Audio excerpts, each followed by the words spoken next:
जम्मू कश्मीर में उमर अब्दुल्ला साहब के लिए मुश्किलात जो हैं काफ़ी ज़्यादा बढ़ चुकी हैं, ख़ास करके बड़गाम और नंगरोटा बाईपोल इलेक्शन में। बड़गाम में ये देखने को मिल रहा है कि उमर अब्दुल्ला साहब को यहाँ पर सैयद आगा रावला की तरफ से सपोर्ट नहीं मिला। वो इंसान जिसने बड़गाम सीट उमर अब्दुल्ला को जिता कर दी थी, और वो इंसान जो वहाँ से 3 बार लगातार जीत कर आया है। तो अब यहाँ पर उमर अब्दुल्ला ने अपना कैंडिडेट जो उतारे हैं, खास करके जो नेशनल कॉन्फ्रेंस के कैंडिडेट हैं आगा महमूद, उनको यहाँ पर सपोर्ट करते हुए मुझे कहीं भी यहाँ पर उनकी कैंपेन में आगा रावला नहीं दिखे, और आगा रावला ने अपने आप को अलग किया हुआ है इस वाले इलेक्शन से। और यहाँ पर कल देखने को मिल रहा है कि उमर अब्दुल्ला साहब भी उतरे हैं मैदान में, थोड़ी कैंपेन कर रहे हैं, लेकिन उमर अब्दुल्ला साहब कहीं ना कहीं परेशान है, क्योंकि उमर अब्दुल्ला साहब को कहीं ना कहीं लग रहा है कि बड़गाम सीट भी जा रही है अपने हाथ से और नंगरोटा सीट भी जाती हुई दिखाई दे रही है। क्यों? नंगरोटा सीट पे दिव्यानी राणा जो है एक स्ट्रॉन्ग कैंडिडेट बनकर बैठी है, और यहाँ पर नेशनल कॉन्फ्रेंस जो उनने अपना कैंडिडेट उतारा हुआ है, वो as compared to Divyani Rana भी कैंडिडेट है। और आपको ये मैं बता दूं, मुझे तो यहाँ पर ये लगता है कि हर्षदेव सिंह जो थे, वो इधर अगर नेशनल कॉन्फ्रेंस उनको सपोर्ट करती, यहाँ से इलेक्शन नहीं लड़ती, तो हर्षदेव सिंह अच्छा खासा जो है कंपटीशन दे सकते थे दिव्यानी राणा को। कहीं ना कहीं अभी आपको मैं ये भी बता दूं, इस टाइम बड़ा मुकाबला चल रहा है, खास करके इधर जो नेशनल कॉन्फ्रेंस के कैंडिडेट है वो कहीं ना कहीं मुझे लग रहा है कि तीसरे नंबर पे चल रहे हैं। दूसरे नंबर पे यहाँ पे हर्षदेव सिंह ही है। हर्षदेव सिंह और दिव्यानी राणा के बीच में अच्छा खासा मुकाबला है, लेकिन देखें अगर नेशनल कॉन्फ्रेंस अपने कैंडिडेट को नहीं उतारती, शमीम बेगम नहीं उतरते, तो जो मुस्लिम मेजोरिटी वोट है वो कहीं ना कहीं यहाँ पर हर्षदेव सिंह की तरफ जाता, और हर्षदेव सिंह के लिए जीतने के लिए उसके लिए आसानी बन जाती है हरदेव सिंह जी की।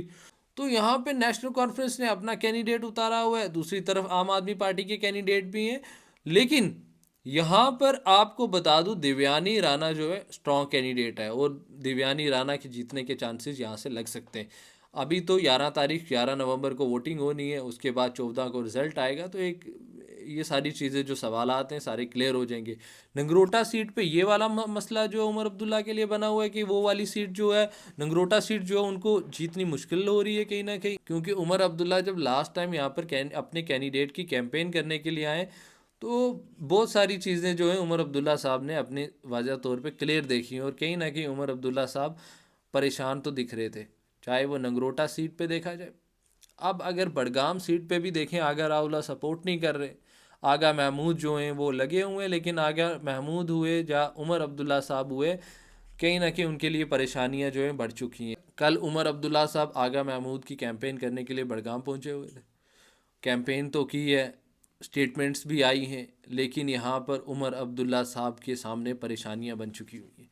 उमर अब्दुल्ला साहब कहीं ना कहीं नेशनल कॉन्फ्रेंस देख रहा हूँ मैं, कहीं ना कहीं पीडीपी पे अटैक कर रही है बड़गाम में, तो कि जनाब इनने सरकार बनाई थी बीजेपी के साथ, और ऐसी बहुत सारी चीज़ें जो हैं बोली जा रही हैं, क्योंकि यहाँ पर आगा मुंतज़िर मेहंदी जो हैं पीडीपी के कैंडिडेट, उनने यहाँ पर अच्छा खासा अपना माहौल बनाया हुआ है, लोग उन्हें पसंद कर रहे हैं, स्ट्रॉन्ग कैंडिडेट लग रहे हैं। इस टाइम देखा जाए तो एक नंबर पे मुझे लगता है कि कहीं ना कहीं मुंतज़र मेहंदी जो है एक नंबर पे चल रहे हैं बड़गाम में। देखें, हमें तो ये देखने को मिल गया कि नेशनल कॉन्फ्रेंस के कैंडिडेट जो हैं आगा महमूद, और यहाँ पे मुकाबला हो रहा है पीडीपी के कैंडिडेट के बीच में, और पीडीपी के जो कैंडिडेट हैं आगा मुंतज़र मेहंदी, वो यहाँ पर कैंडिडेट जो हैं काफ़ी ज़्यादा स्ट्रॉन्ग है, और यहाँ पर उमर अब्दुल्ला साहब के लिए परेशानियाँ बन चुकी है, क्योंकि यहाँ पर बड़गाम इलेक्शन चल रहे हैं, उसके बीच में यहाँ पर आगा रावला साहब की स्टेटमेंट्स जो आई हैं, तो आप ये समझें यहाँ पर आगा रावला साहब कैंपेन नहीं कर रहे।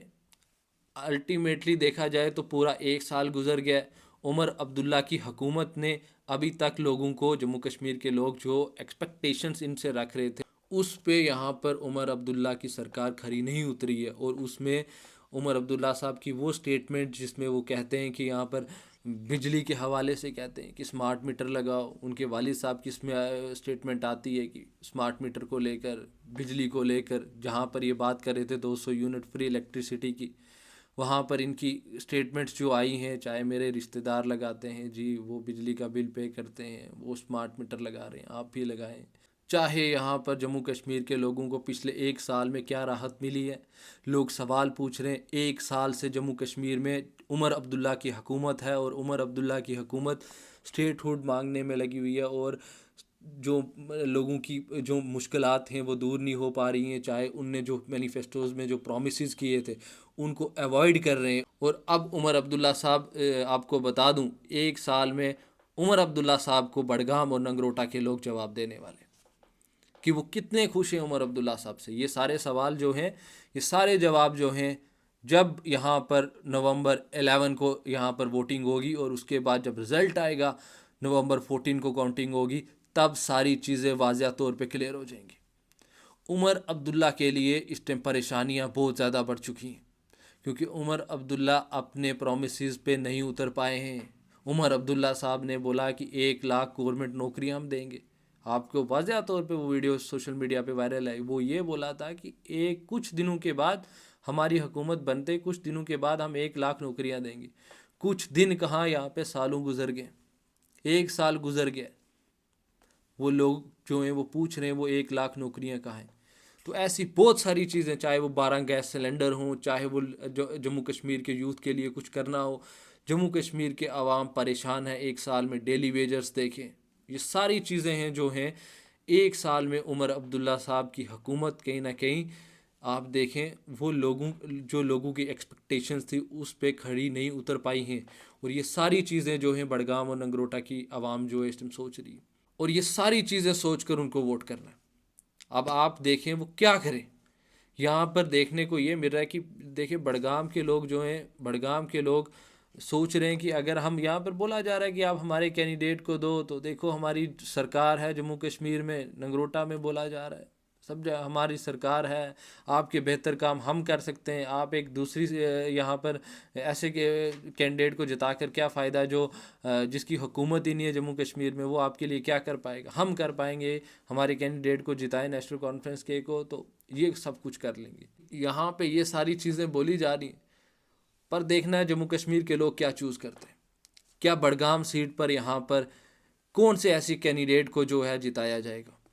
यहाँ पर मैंने आपको बता दिया, आगा मुंतज़र मेहंदी जो है काफ़ी स्ट्रांग लग रहे हैं बड़गाम सीट पे। और दूसरी तरफ नगरोटा सीट पे दिव्यानी राणा जो है वो रीक्लेम करने जा रहे हैं अपने फादर की पुरानी सीट, क्योंकि उनके फादर की वफ़ात हो गई थी।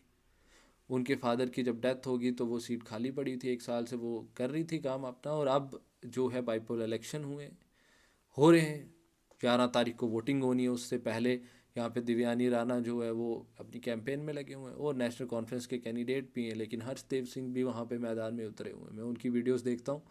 हर्षदेव सिंह काफ़ी ज़्यादा मेहनत कर रहे हैं, नंगरोटा के एक एक गाँव में जा रहे हैं। बहुत अच्छी वाली जो पकड़ है जो हर्षदेव सिंह भी बना रहे हैं, और दिव्यानी राणा अपनी तरफ से हर मुमकिन कोशिश जो है कर रही है। मैंने देखा रविंदर रैना साहब भी बड़गाम पहुँचे, उनने भी कैंपेन किया अपने कैंडिडेट के लिए। बीजेपी का कैंडिडेट भी उधर तीसरे नंबर पे कहीं ना कहीं चल रहा है, जहाँ तक मैं अपना एक एनालिसिस जो है लगा पा रहा हूँ। और यहाँ पर अगर नंगरोटा में देखें तो मुकाबला हर्षदेव सिंह के बीच में और दिव्यानी राणा के बीच में है। यहाँ पर अगर शमीम बेगम नहीं होते तो हर्षदेव सिंह एक बहुत बड़ी टफ कंपटीशन यहाँ पे देने वाला था दिव्यानी राणा बीजेपी की कैंडिडेट को। चलें, अब सारी चीज़ें जो हैं क्लियर हो जाएंगी।